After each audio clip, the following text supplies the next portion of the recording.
Hello there. Welcome back to the Temple of the Holy Beard. I'm Pastor Dave. Thanks for tuning in.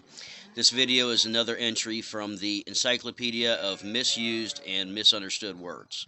And, you know, these these words, there's two words together, house and home. House and home. The reason I put these together is some people often use these words interchangeably um, when they shouldn't be. Often, they use one context when they should use another, and they probably aren't even thinking.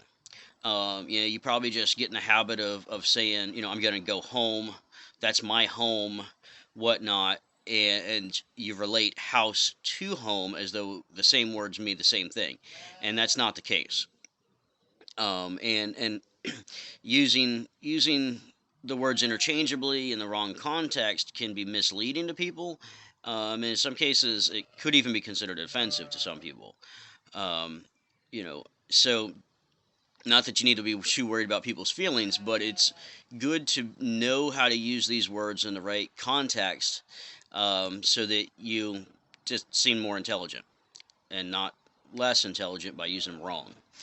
But let's get started. So, what is a house? You probably know what a house is. Generally, you could picture a house as a single family home. It might be single story, it might be multiple stories, might have a basement, it might not. None of those characteristics matter. A house is typically a single family home. It could also be a duplex. A duplex is essentially one big house that's split down the middle, and it's turns into it's just one big house that turns into two different living spaces, and typically it's going to be two different families or two different people, two different groups of people living on each side of it, that sort of thing. So a duplex is still a house. A house is just a structure with a certain shape to it, that is designed to be lived in. um, a house could be made out of wood, it could be made out of metal, it could be made out of stone, it could be made out of earthen materials like cob. It could be made out of dirt bricks, whatnot. The material it's made out of doesn't particularly matter. What it is not, a house is not a tower. If you live in a condo, that's not a house. If you live in a multiplex of some type, where, like I said, a duplex or even a triplex, quadplex, that could still be a house, based on the shape, the design, how it's built. It's built to be lived in by people. Um, though there is such a thing as a house for different animals. There's a dog house. There's a goat house. Um, a barn becomes a house for other animals. Although we don't typically call it a horse house, like we say a goat house or dog house. So that's a little bit different. But if you're living in a condo or an apartment, it would be incorrect to refer to that building as a house.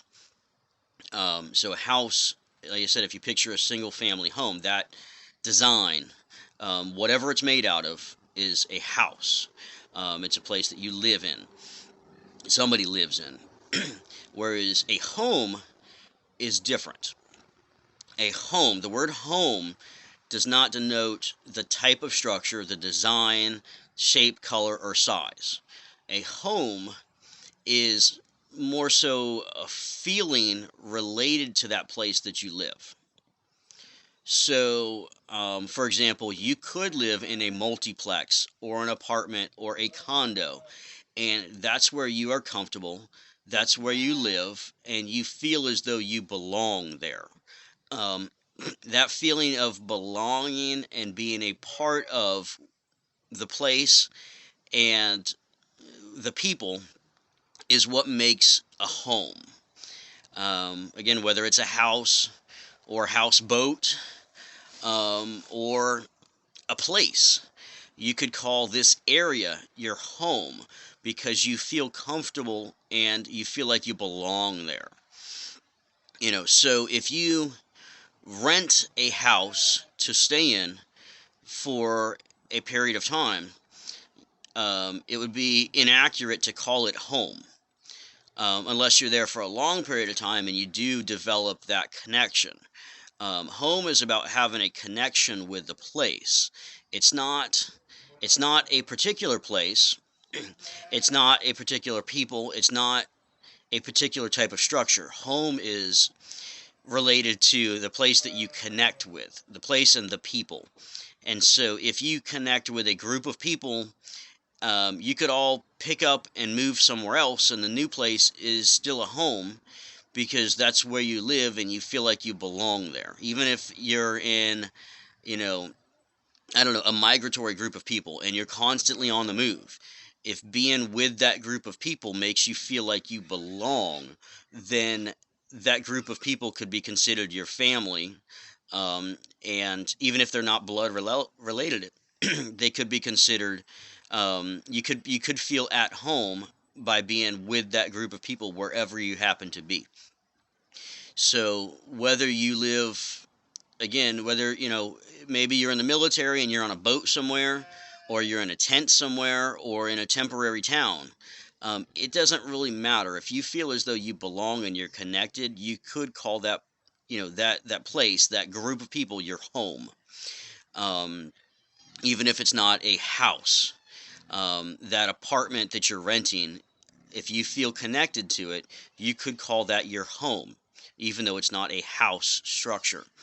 Um, but if you, like I said, if you're just renting a place, you go there, you're there for a short time, and you don't develop that connection yet, it would be inaccurate to call it a home because that's simply a house that you're staying in. So just wanted to get that out there. Like I said, I've heard people multiple times use these two words in different contexts as though they're interchangeable, when they do have very different meanings. And so again, for our own personal intelligence, it's good to understand the meanings of the words and try to use them in the right context. Occasionally, people will slip up and use the word in the wrong context. As long as it's similar, it's not a big deal. If you're in mid conversation, you want to correct yourself, go for it. The important thing is that in your head you understand the meaning of the words that you're using. And I've said before, if you don't know what a word means, or you don't understand what the word means, or you're not clear on it, don't use it.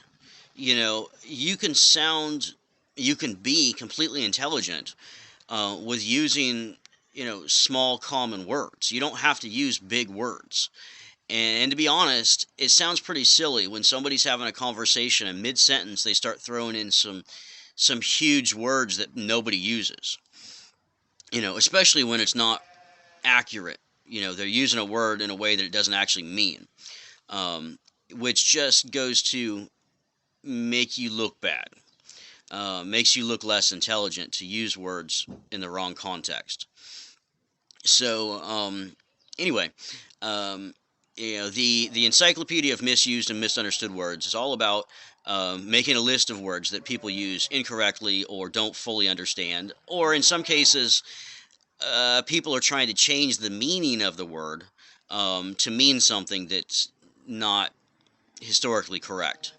In some cases, we just like to find a word that's being used dramatically differently than it used to be, and just outline that by putting it in the Encyclopedia of Misused and Misunderstood Words. Even though it's not necessarily being misunderstood or misused anymore because it's being used in the new context, it's just interesting sometimes to outline that etymology. That's what it's called. Etymology is the history of the word. And sometimes words do change their meaning, and that's okay as long as society as a whole embraces the new meaning. Then it does develop that new definition. Anyway, I hope you've enjoyed this video. If you haven't subscribed already, go ahead and hit that subscribe button to stay informed, and hit that notification bell. Hitting that notification bell will tell YouTube to let you know when new videos are posted.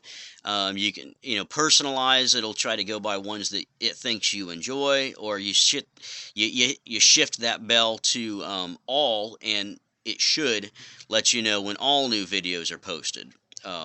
It doesn't necessarily do that, though. Anyway, yeah, like I said, if you've enjoyed this video, hit the like button, show your support. If you have anything to add, you have any questions, comments, concerns, let me know in the comments section below, and I'll get back to you as soon as I can. And if you know anybody who could enjoy this video, even if you just want to pass it on to them to let them know that they're using a word wrong, please do so. Don't hesitate to pass it on, share with your friends and family members and followers. So again, I'm Pastor Dave from Temple of the Holy Beard. Stay safe, stay sane, keep learning. Until next time, thanks for watching.